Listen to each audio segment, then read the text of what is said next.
जायच्या आधी 1-2 दिवस ते बारामतीला होते. ते म्हणले तू काय करतोयस उद्या? तर म्हणलं मी इथंच आहे. गाडी अशी बिगवन रोडनी काढली. मग जाताना सगळं सांगितलं, ही बघ कामात चालली, ती कशी डेव्हलपमेंट करायची. ह्याच चर्चा शेवटपर्यंत चालल्या. एअरपोर्टला गेल्यानंतर त्यांनी सांगितलं वा आता एअरपोर्ट डेव्हलप केला पाहिजे, तिथं मी आता नाईट लँडिंग आणतोय, अमकं करतोय. 3 वर्ष मला इलेक्शन नाही आहे, मी मोकळा वेळ मिळेल मला, असं काही ते घडलेलं आहे. आणि एका पडले. मला कोण होतं? ते म्हणले बहुतेक दादांचं असेल, दादाच येणार होते. मी म्हणलं नक्कीच बघा काय नक्की काय झालं, तेच आहेत का बघा. दादा गेलेत हेच आम्हाला पटलं नाही, मी अजूनही पटत नाही. कुठं ना कुठं ते सारखं दिसत राहतात की असं नियतीने ठरवलंच होतं का ह्यांच्याकडून कमी वेळात जास्त काम करून घ्यायचं आणि वेळेच्या आधीच न्यायचं, असं काय ते विधिलिखित नियतीने केलं असावं. सगळ्यांना एक चान्स दिला जातो.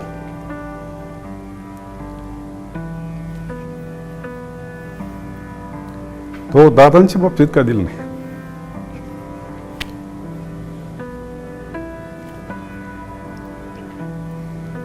ही खंत मनात राहिली. अननोन फोन वाजला की समजायचं की दादाचा फोन आला.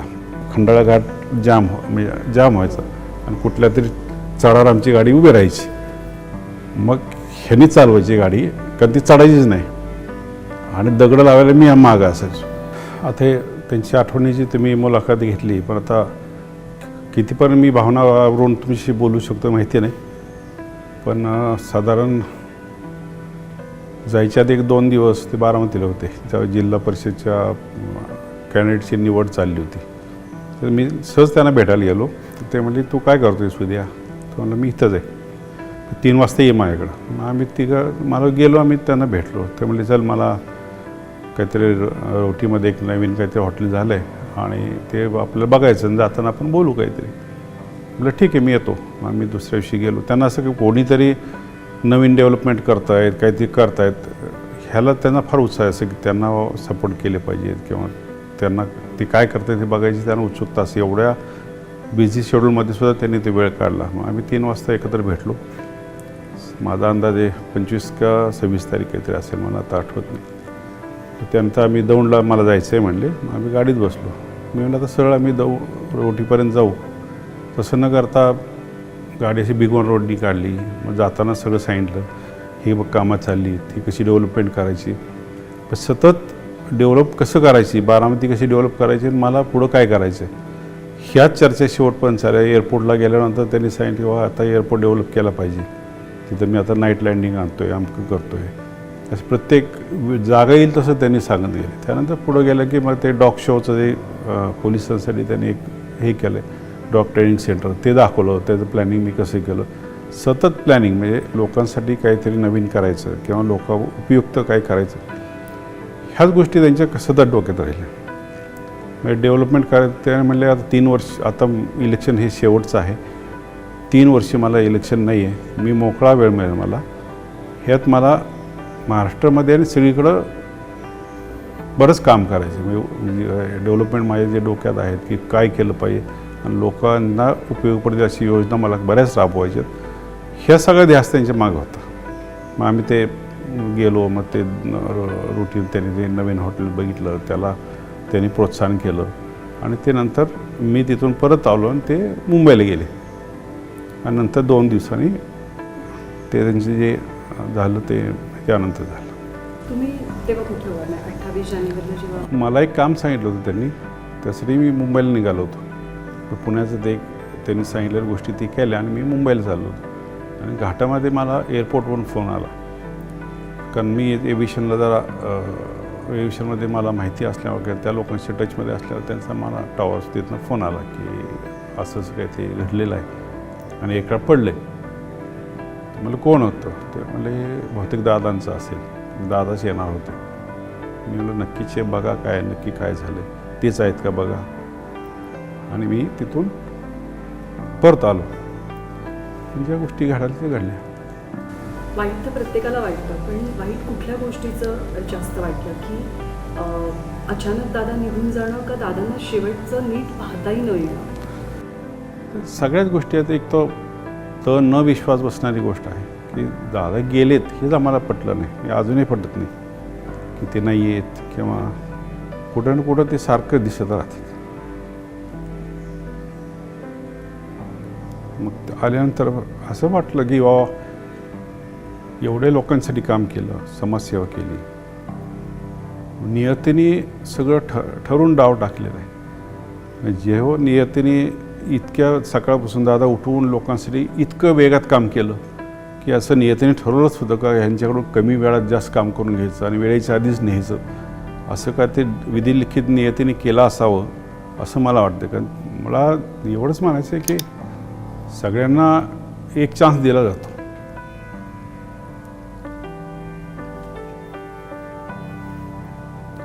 तो दादांच्या बाबतीत का दिला नाही.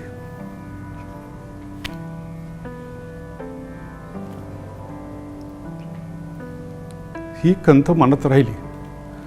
बाकी जे आहे मी बघतो आहेत.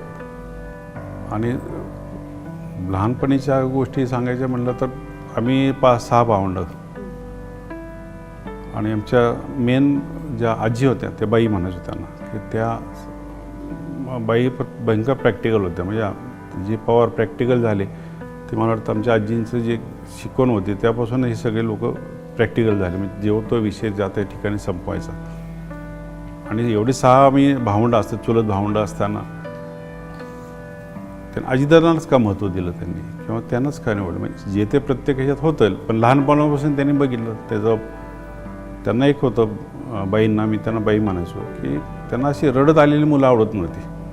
की काहीतरी कोणी केलं आहे मग तो रडतून घरी सांगतोय हे त्यांना आवडत नव्हतं. त्यामुळे ते आजीदादा तसा असल्यामुळे दादा त्यांच्या जवळ होता आजीदादा. त्यामुळे सगळे गोट्या खेळणं झालं काय झालं ते सगळं त्यांच्या ते गोट्या वगैरे सगळं आजींच्या कपाटात असे. त्यामुळे त्याच्याकडून ते चोरणं डापणं हे आम्हाला कधी जमलं नाही. कारण तो सेफ जागी ठेवायचा हे पहिल्यापासून ते जायचं. किंवा खेळताना काय खोड्या काढत असला तर त्याला बाई आलेलं कळायच्या, तो आधीच निघून जायचा आणि सगळी बोलणी आम्हाला बसायची. म्हणजे जे बाकी भावंडं असायची तिथं ते बोलणी खायची. पहिल्यापासून त्याला प्रसंग सावधान कसं राहायचं काय राहायचं पहिल्यापासून ॲक्टिव्ह होता. दादा खूप हळवे होते असं आम्ही ऐकलं. हो, हळवी तर म्हणजे हो दिसायच कठोर होता, बोलायला कठोर होता. म्हणजे कसं आहे आमच्या भावंडात किंवा सगळ्या घरामध्ये एक प्रेमाने दादागिरी करणारा एकच भाऊ होता की जो प्रेमाने दामी बोलला तरी असं वाटत नव्हतं की तो बोलून गेला की बोलावं असं वाटायचं. काहीतरी बोललं पाहिजे किंवा दादाचे बोलण्यासाठी आम्ही वाट बघायचो.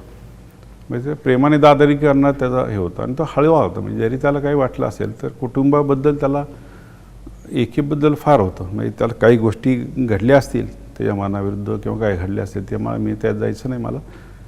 पण हळवा असल्यामुळे त्याच्या मनाला लागायचं. मग त्याला जर काही असं वाटलं कधी आलं तर रात्री अननोन फोन वाजला की समजायचं की दादाचा फोन आला. मग त्याला जी काय बोलायचं आहे तो बोलून जायचं. अर्धा तास 1 तास फोनवर बोलून ते फक्त ऐकत राहायचं की तो मोकळा व्हायचा. म्हणजे असं आम्हाला वाटायचं. म्हणून आम्ही आपलं ते जे काय बोलेल ते ऐकून घ्यायचो. हे त्याची सवय. म्हणजे मनात हळवा असल्याशिवाय तो बोलणार नाही.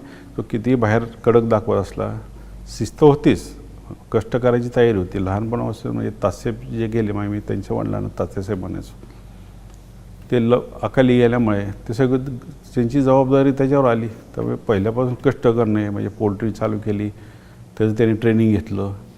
म्हणजे शिक्षकाचं म्हणजे विद्यार्थी म्हणून बसून ट्रेनिंग घेतलं. गाईंचं ट्रेनिंग घेतलं त्यांनी. गाई चालू केल्या, पोल्ट्री चालू केली. म्हणजे कष्टातून तो वर आला. असं काही नाही किंवा ठीक आहे आज लोक म्हणतात की पवारसाहेबांचा वारसा आणला. वारसा आहे पण किंवा बाईंचा आमचा वारसा त्यांनी चालवला. वारसा आहेच पण ती जबाबदारीची आणि ती पेलाची ताकद पण पाहिजे ती त्याच्यात होती. म्हणून तो वारसा त्याच्याकडे गेला. आणि आमच्या आजीने पण त्यामुळेच त्याला इकडं दिला असावा. कारण तसं ताकद पण पाहिजे ना की ती एवढा वारसा सांभाळायचं, लोकांची कामं करायची. ती त्या ताकद कॅपॅसिटी काम करायची पद्धत अहोरात्र काम करणं, लोकांना उपयोगी पडेल ही योजना राबवणं हे त्यात सगळे गुण होते. म्हणून त्याकडे वारसा गेला आमचा. दादानी वन उद्यान केलं. त्याला कल्पना होती. मग तर मला झाडांची प्राण्यांची आवड असल्यामुळे त्याला माहीत असल्यामुळे त्याने मला तिथं इन्व्हॉल्व केलं. तुझे काय कल्पना आहेत का. म्हणजे 5:30ला फोन यायचा सकाळी, मी चाललो आहे वन उद्यान तू ये तिथं. मला अंधार आहे रात्रीचा, आपण काय बघणार तिथं, नाही नाही यायचं. मग 5:30 वाजता 6 वाजता आम्ही वन उद्यानात जायचो, तिथं कल्पना काही राबवली आम्ही. अशा गोष्टी त्यांच्याबरोबर बऱ्याच केल्या. तुमच्या विंटेज कारचं कलेक्शन किंवा तुमचं हॉर्सेसचं कलेक्शन म्हणजे ही एक कुटुंबातली एक वेगळी बाजू, म्हणजे जी कोणी आवड जपली नाही ती तुम्ही. दादाला किती क्युरिओसिटी असायची, काय काय प्रश्न विचारायचे ह्याच्याबद्दल? तर दादा काय माहिती, म्हणजे कधी त्याला काय असं वाटलं की हे घर व्हायच्या आधीसुद्धा असं कुठं आलं इथं बसायचं, तर मला फोन यायचा की मी येतो आहे तुझ्या इथं. पण आम्ही खाली एक जुनं घर होतं, तिथं आम्ही ते बसायचो. ते घोड्याची माहिती, ते काय चाललं आहे, कुठले घोडे गेलेत, गाड्यांचे विषय तर आमचे जुने. दादाची आवड होती, मला गाड्यांची आवड होती. ते दादाला माहीत असल्यामुळे कुठलीही गाडी घेतली किंवा काय केली तर तो पहिला, म्हणजे रात्री 2 वाजता पण त्यांनी कुठली गाडी घेतली असेल तर रात्री 2 वाजता खिडकी वाजवून मला उठवायचा, चल मी गाडी घेतली. म्हणजे रात्री आम्ही 1-2 वाजताची चक्कर मारायचो. ही जुनी गोष्ट, मी फार वर्ष ती मला वाटतं 25-30 वर्षापूर्वीची, 30-35 वर्ष झाली. त्यावेळी बहुतेक आमदार पण नव्हता. पहिलं राजकारण त्यांनी हे भावनगर कारखाना इलेक्शन लढवलं. त्यावेळी ते मुंबईला जायचे मिटिंगसाठी, सगळ्या त्यावेळी साखरच्या मिटिंग मुंबईला असायच्या, साखर टेंडरच्या. तो मला घेऊन जातो त्यावेळी, मला मुद्दाम घेऊन जायचं. आमच्याकडे एक जुनी ॲम्बॅसेडर होती, ते BMC इंजिनवाली. आणि येताना रात्री उशीर झाला की ते खंडाळा घाट म्हणजे जाम व्हायचा आणि कुठल्या तरी चढावर आमची गाडी उभी राहायची. मग ह्यांनी चालवायची गाडी, कारण ती चढायचीच नाही, आणि दगडं लावायला मी मागं असायचो. अशा बऱ्याच जुन्या आमच्या प्रवासातल्या गोष्टीत घडलेल्या आहेत. असं एक हे असतं की म्हणजे कुठे असं आमचं रोज भेटणं, की माझं काय राजकीय काम होतं, मी काय कामाला जायचो, असं कधी विषय नाही. पण एक बॅकअप माइंडला एक होतं की दादा आहेत, की उद्या काय झालं, अडचणी आल्या किंवा काही जरी झालं तर आपण ही गोष्ट दादाशी बोलू शकतो. हे एक विश्वास होता ना माझ्या मागं, तो नाही आहे. असं आकस्मिक जायचं नव्हतं, बरीच कामं पडलीत आणि इतक्या लवकर जातील असं वाटलं नव्हतं, आणि लवकर जायला नको होतं. कारण आता तर खरं त्याचं काम करायचं सुरुवात झाली होती, की ज्याला ते स्वतःला काम जे करायचं होतं तर त्यांनी चालू केलं होतं. बारामतीचं त्यांनी 50-100 वर्षाचं काम तर करून गेला, की जो असं आम्ही म्हणायचो की बाबा हे दगडी बांधकाम केलं, इतकं मजबूत करतायत, पुढं किती पिढ्या टिकेल वगैरे. पण तो काय त्याचा उद्देश होता, काय त्याच्या नेत्याने त्याला सांगितलं होतं माहीत नाही. पण प्रत्येक गोष्ट त्यांनी 100-200-500 वर्ष टिकेल अशा गेल्या. त्यामुळे हे बहुतेक ते पहिल्यापासून ते होतं डोक्यात का काय मला माहीत नाही. कारण अलीकडच्या काही भाषणात त्यांनी सांगितलं की नियती कधी घेऊन जाऊ शकते, किंवा तरुण पिढीला त्यांनी सांगितलं की राजकारण खराब आहे, आता तो जमिनी विकून तुम्ही राजकारण करता, हे त्याला आवडत नव्हतं. कष्ट करा, काम करा, मग वेळ मिळाला तर राजकारण करा. दर दिवाळीत आवर्जून यायचा, मग कधी बोलवलं तर नाही आलं नाही किंवा वेळ मिळाला नाही असं कधी नाही.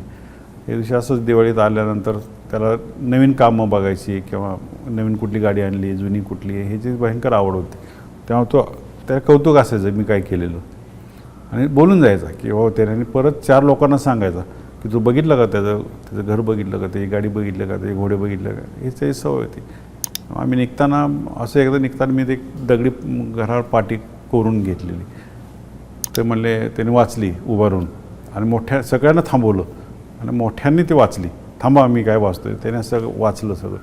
पण तिथं माझ्या मिसेसचं नाव आणि मुलींची नावं लिहिली मी पाटी. आता तू असं लिहिलं तर आम्हाला पण सगळं तसंच लिहावं लागेल, आमच्या घरावर पाटे बायकोची वगैरे वगैरे. आणि म्हणे तू का केलं, हे कोरलं का? ते म्हटलं काय दादा माहिती नाही, हे 200-300 वर्ष घर राहील, आपल्याला कोण ओळखणार आहे, म्हणजे तिथं कोरून ठेवलं म्हणजे कोण काढणार नाही शिलालेख केल्यासारखं. काय म्हटलं बरं म्हटलं, नाही मग असं कर. मग आमच्या मुलींना जवळ घेतलं, म्हटलं माझा पण फोटो काढ, ह्या दगडाबरोबर माझा पण फोटो तसंच राहील असं. म्हणून जाताना त्यांनी आमच्या चौघांना बरोबर घेऊन त्यांनी फोटो काढून घेतला, की तुझ्या नावाबरोबर माझा फोटो राहावा, हा पण त्या वेळ पण तो फोटो राहील असं फोटो काढून घेतलं. मग काय त्यावेळी नियतीने त्यांना काय सांगितलं होतं काय माहीत होतं, आणि त्यानंतर ह्या गोष्टी घडल्या, ती आठवण आहे.